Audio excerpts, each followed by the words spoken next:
The Edmonton Oilers added two well-known faces to the organization on the first day of free agency back on Monday. Let's get on into their careers.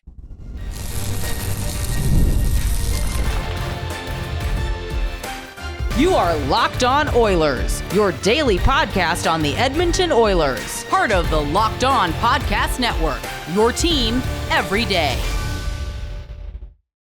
Hello, everyone, and welcome to today's edition of Locked On Oilers. I'm your host, Nick Zararis. I want to thank everybody who makes Locked On Oilers their first listen of the day. Locked On Oilers, part of the Locked On Podcast Network, your team every day. Today's episode is brought to you by Gametime. Download the Gametime app, create an account, and use code LOCKEDONNHL for $20 off your first purchase. Terms apply. So, getting on into the content of today's show, giving you the good old rundown. The first segment, we're going to talk about Jeff Skinner.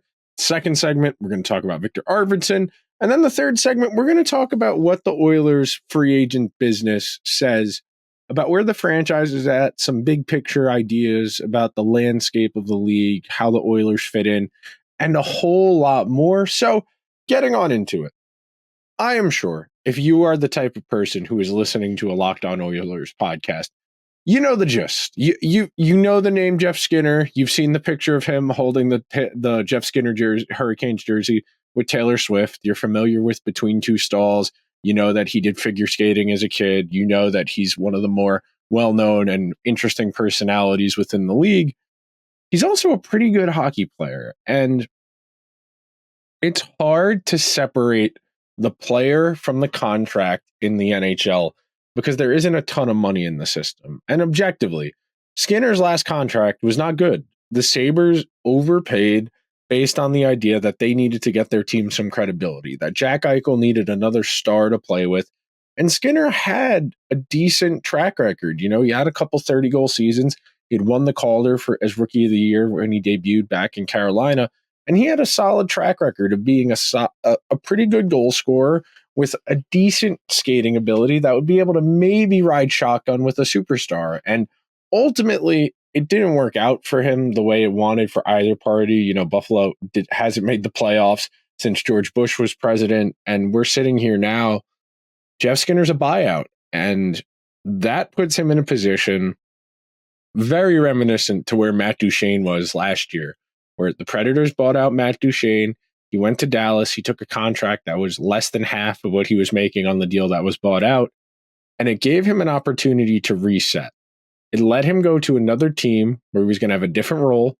He wasn't going to be making as much money, so there wouldn't be as much of a stigma around him if he didn't play well. And because of that, he was able to fit in nicely on that third line in Dallas, where he played a little bit with Tyler Seguin. He played a little with Wyatt Johnston. He played a little with Joe Pavelski. He played a little with Jamie Benn. He was up and down their lineup. He had a really nice year in Dallas, and he opted to stay for one more year, do another 1 year, $3 million deal. And that's the kind of vibe you're looking at here from Jeff Skinner. Maybe there's a world where everything goes right here in Edmonton. Jeff Skinner scores 30, 35 goals. The Oilers go really deep in the playoffs again. Maybe they even win the Stanley Cup. And Jeff Skinner says, you know what? I want to do what Matt Duchene did. I would like to stay here. Or he has a really good counting stats season, and he says, I'm going to go to free agency and get one last big contract because I just scored 40 goals. And I think teams are going to know I'm not going to score 40 for them. But you saw what Tyler Toffoli got from the Sharks. There's a world where Jeff Skinner could get $6 million from a bad team in free agency next summer. And you go under the hood, the stuff that's good there under the hood for Skinner is still there. His shot is still good. He's still an above average shooter. 11% last year, 11%, 24 goals on 211 shots. Buffalo's seventh most commonly used forward, which would put him on the third line in terms of average ice time. 2.5 minutes of power play time per game, so their second power play unit does not kill penalties. Mostly played against middle six forwards, which also reinforces the idea that this was a sixth or seventh forward, somebody who's going to play middle of the lineup, not get the most difficult matchups.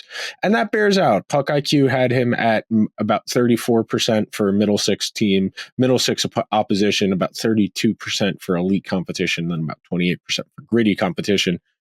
The thing that encourages me, and the reason I like Skinner's fit here, I like Skinner's fit, especially where he's probably going to end up on that second line with Draisaitl, He's good at carrying the puck into the zone, which is something that gets heat off of the other players on a line, where it's not just going to be on Draisaitl to generate zone entries. It's not just going to be on Nugent-Hopkins or Arvidsson, or maybe they get a shift with McDavid here or there. It's not just going to be on those guys. When you have multiple players who are capable of carrying the puck into the zone with speed, which is something we know the Oilers want to do more, that they're not really a dump and chase team, that's going to open up more doors for them. You saw how effective Connor Brown was, Ryan McLeod was, how effective Dylan Holloway was at various points in the playoffs when they were able to build up a head of steam, use that speed to gain the zone with speed, and then put pressure on the other team's defense, give the guys who were on the ice with them the opportunity to catch up, and that just unlocks more opportunities. And that's really what the Oilers, what them coming up short in the Stanley Cup final showed to me, that they needed more guys capable of doing more things. It's not that they weren't good. It's that the Oilers got a little bit pigeonholed. They got stuck playing one kind of way. Skinner's not going to facilitate.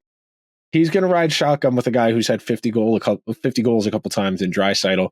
Maybe he'll get some time with McDavid as well. And maybe you see McDavid flirt with that 70, 80 assist threshold again. You know, he had 100 this past year. The thing I like about Skinner's game is he's a strong skater. That might come into question when you watch him skate in comparison to, say, a McDavid.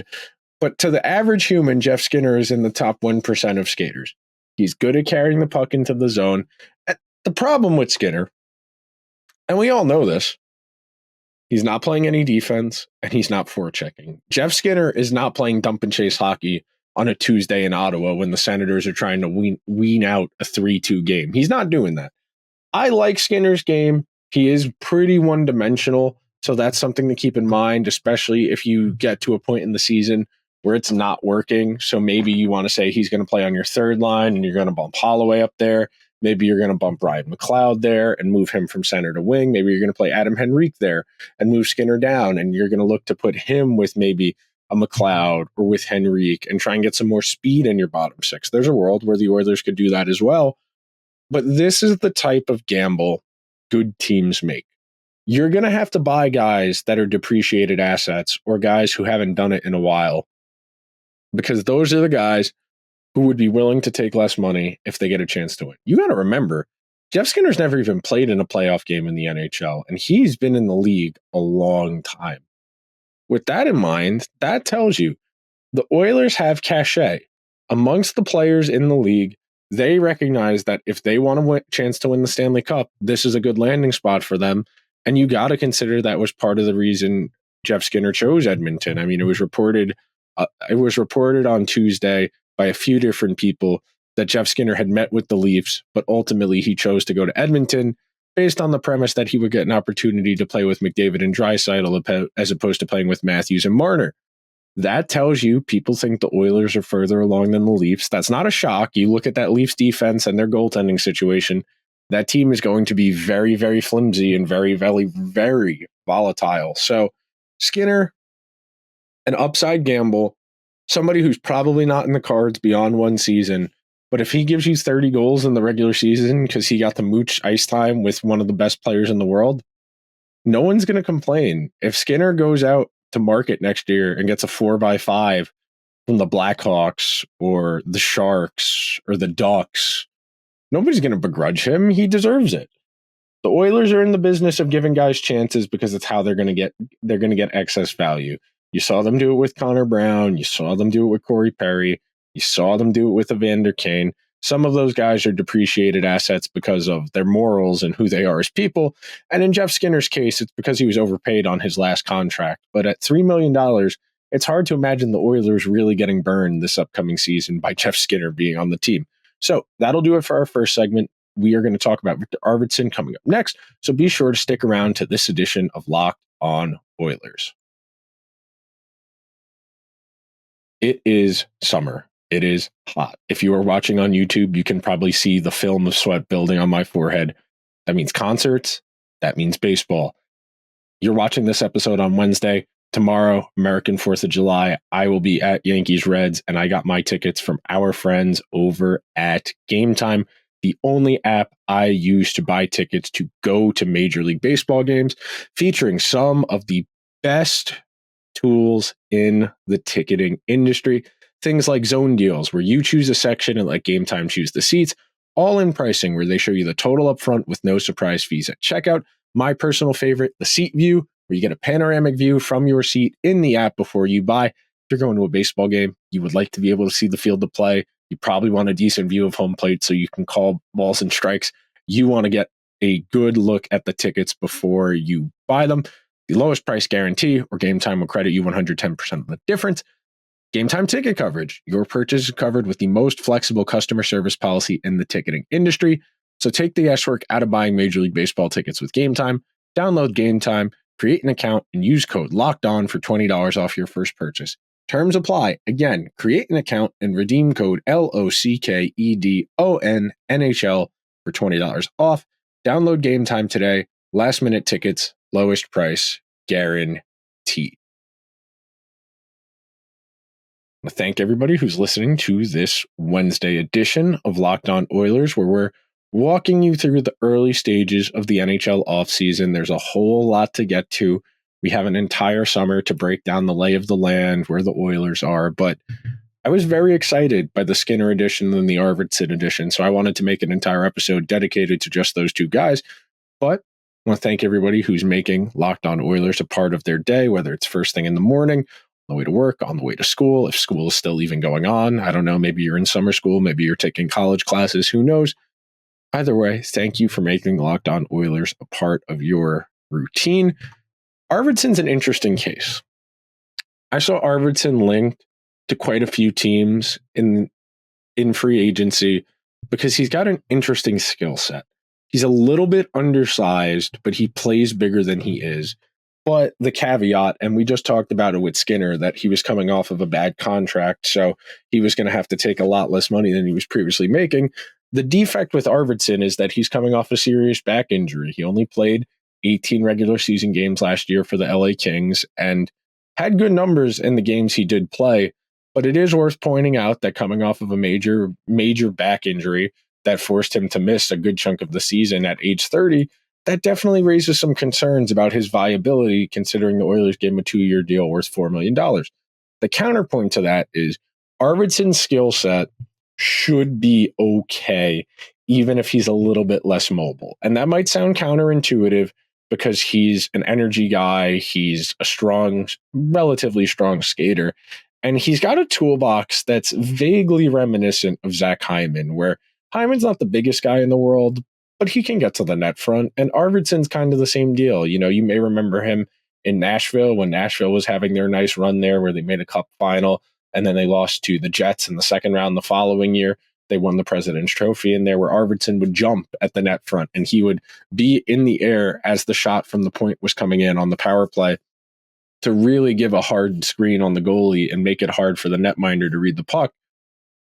I don't want to call Arvidsson Swedish Zach Hyman because he's not going to score 50 goals next year. Frankly, there might be like 3 guys in the entire league who score 50 goals next year. So I don't want to call him Swedish Zach Hyman because that's setting him up for failure. But I do like this signing on upside and the tools. This type of player, the strong underlying numbers guy who doesn't need power play time to put up counting stats is, I don't want to say it's evergreen, that it's always going to be translatable, especially coming off of a major injury that held him to only 18 regular season games. But you put a guy who's good on the puck, who can go get the puck, who's got an okay scoring touch, who's had 50 plus points a couple of times, and you're going to put him on the wing of Leon Draisaitl, one of the 5 to 10 best players in the entire world. I think Leon's 4 or 5. I don't think you can make an argument for anyone past 5 to put ahead of him. You're going to put Arvidsson there. And instead of playing with Vander Kane, Warren Fogle, or Nuge, you're going to get Arvidsson in there, who's going to be plucky, who's going to win loose pucks, who's going to engage on the forecheck, who's going to cycle. Arvidsson, in the 18 games he played in this regular season, he played a lot with Phil Deneau and Trevor Moore. Those were his most common line mates. And that line got the hardest assignments for the Kings. Those guys were out there to try and deflate the other team's offense, to cycle the puck, force them to play defense. And that's something the Oilers need a little bit more of in their top 6. It can't just be off of the rush, because those chances do not tire out defenses, and they have a harder time sticking because there are fewer overall chances the deeper you go into the playoffs. The better teams play better defense, and they have more talented defensemen, so they're less susceptible to breaking down on the rush. I like the Arvidsson signing because he has a skill set the Oilers need. They needed to replace Warren Foegele, somebody I was relatively high on, and ironically enough did swap places with Arvidsson. He's going to be on the Kings this upcoming season. I like the Arvidsson signing because it's upside and because it's a skill set the Oilers just don't have a lot of. It remains to be seen whether or not they're going to be able to find a way to get rid of Evander Kane's money, whether that's a trade or a buyout. So I don't want to totally write off the possibility of Evander Kane is in the Oilers' top 6 and maybe somebody else gets traded out to mitigate the salary offsets of bringing in Arvidsson, Skinner, and Henrique and all of the other free agents the Oilers have signed. But the exciting thing, and this is something I want to do more research on to be sure, but there's a real argument Jeff Skinner is the best wing that Draisaitl has played with in his career. I know he's got some run with Zach Hyman, but it's usually been when they were both playing with McDavid. So sans Zach Hyman, there's a real argument Jeff Skinner's the best forward Draisaitl's ever had on his line to this point. I got to go back and look, especially earlier on in his career, if there's somebody maybe I'm not thinking of. Maybe there was a Taylor Hall year in there because Taylor Hall very clearly was a great player at one point, even if he wasn't necessarily an elite player when he was with Edmonton, and it took him going to New Jersey to kind of blossom. He won the most Fugazi Hart Trophy maybe of the 21st century other than Jose Theodore, but there's a real argument Skinner might be the best player Draisaitl's played with that's not currently on the team, whether it's me. We're not including McDavid because obviously we're not including Zach Hyman. If you want to include Zach Hyman, sure, Hyman's better, but those guys usually play with Draisaitl when they're all in one line. That's not really a Draisaitl, Hyman, someone else type thing, but you get what I'm saying. And the luxury is they wanted to be here. Arvidsson got bid on by quite a few teams. He wanted to come to Edmonton because he saw the possibility of both A, putting up good stats by playing with great players, and then B, he saw the opportunity to go deep in the playoffs. And maybe there's an argument you would have been better off going to the Eastern Conference because the teams in the East are not as good at the top as the teams at the West. But Arvidsson picked Edmonton because he saw the vision. And if he gets to ride with Draisaitl, if he gets to ride with Henrique or McLeod, he's going to be able to do some good stuff for the Oilers in their middle 6 and bring a bit more puck possession to their middle 6 and allow them to control the game a little bit more so that when they're not getting things going off of the rush, their offense doesn't totally dry up the way it did at points in the Stanley Cup final against the Florida Panthers. We are going to take one more quick break. We're going to talk about free agency at large in relation to the Oilers. So be sure to stick around to this edition of Locked On Oilers, where we've got your team covered every day.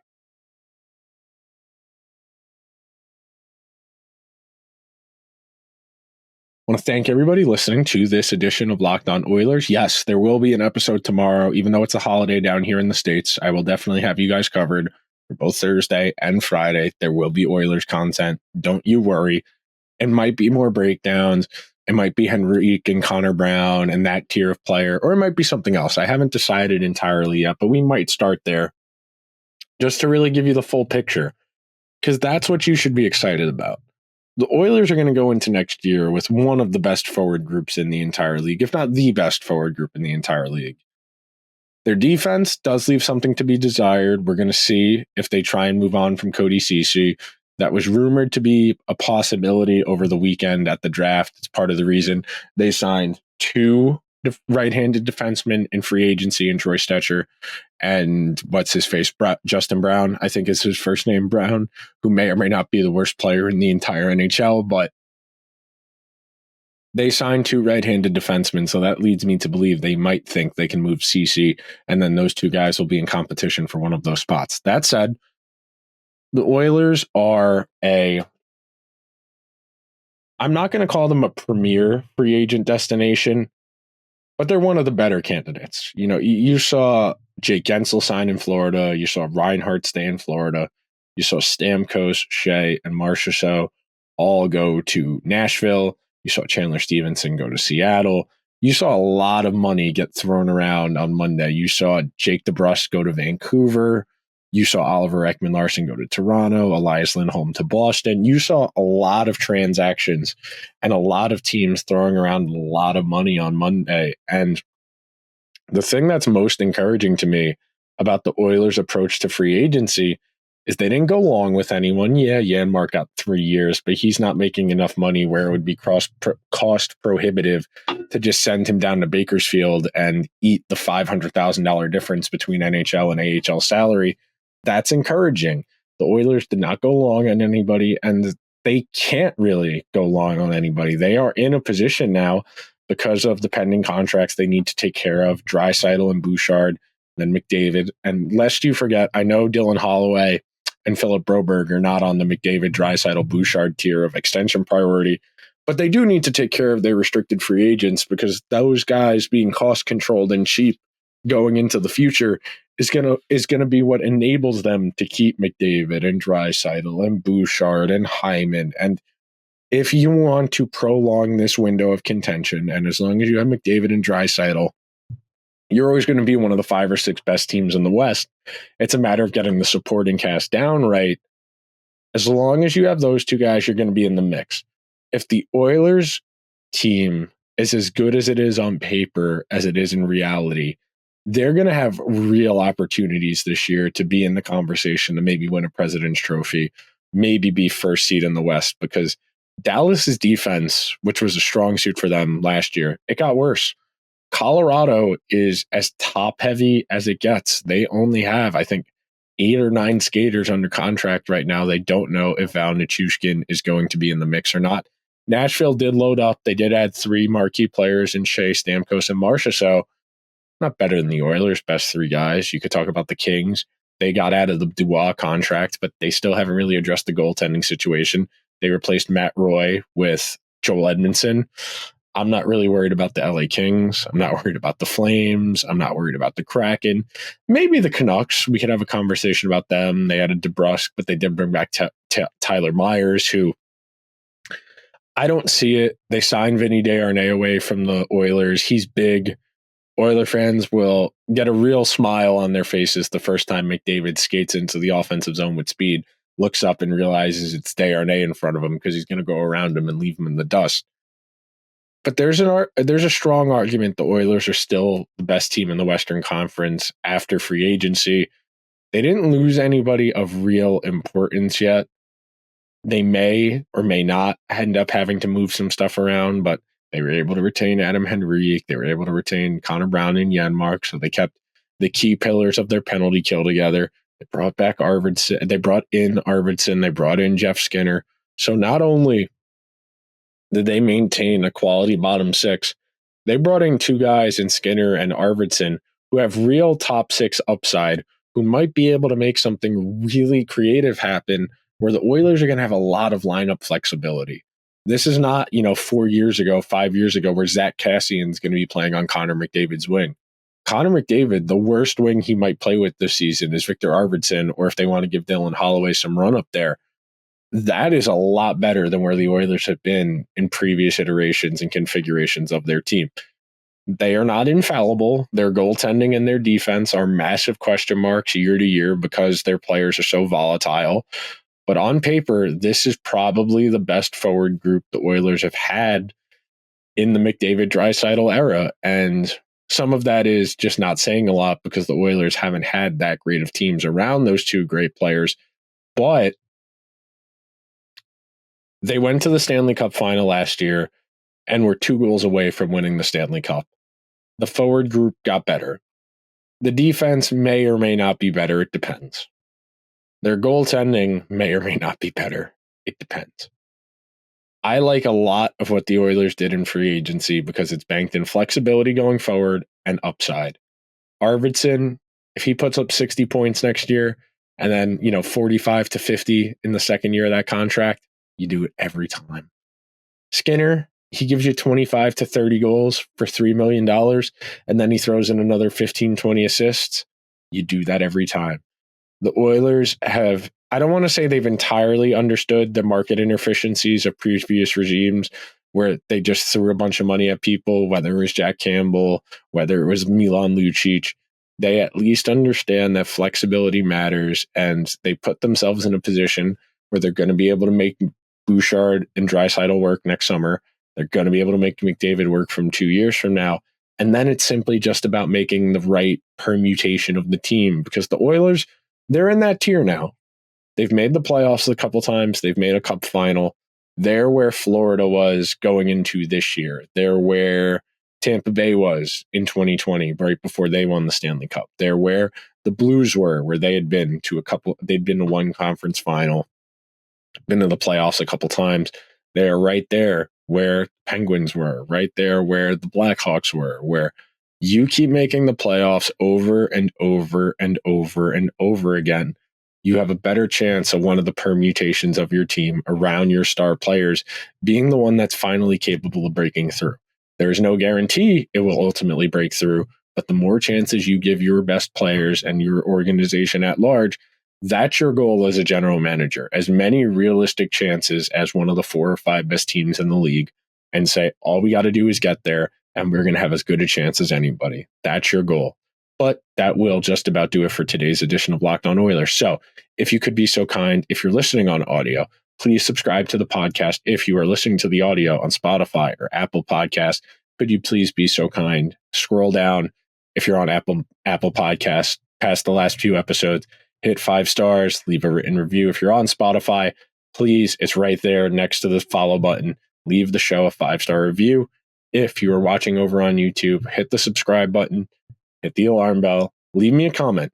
Who do you think's the best forward that's not McDavid, Draisaitl, or Nugent-Hopkins that Draisaitl's played with? So not Hyman, not McDavid, not Nugent-Hopkins.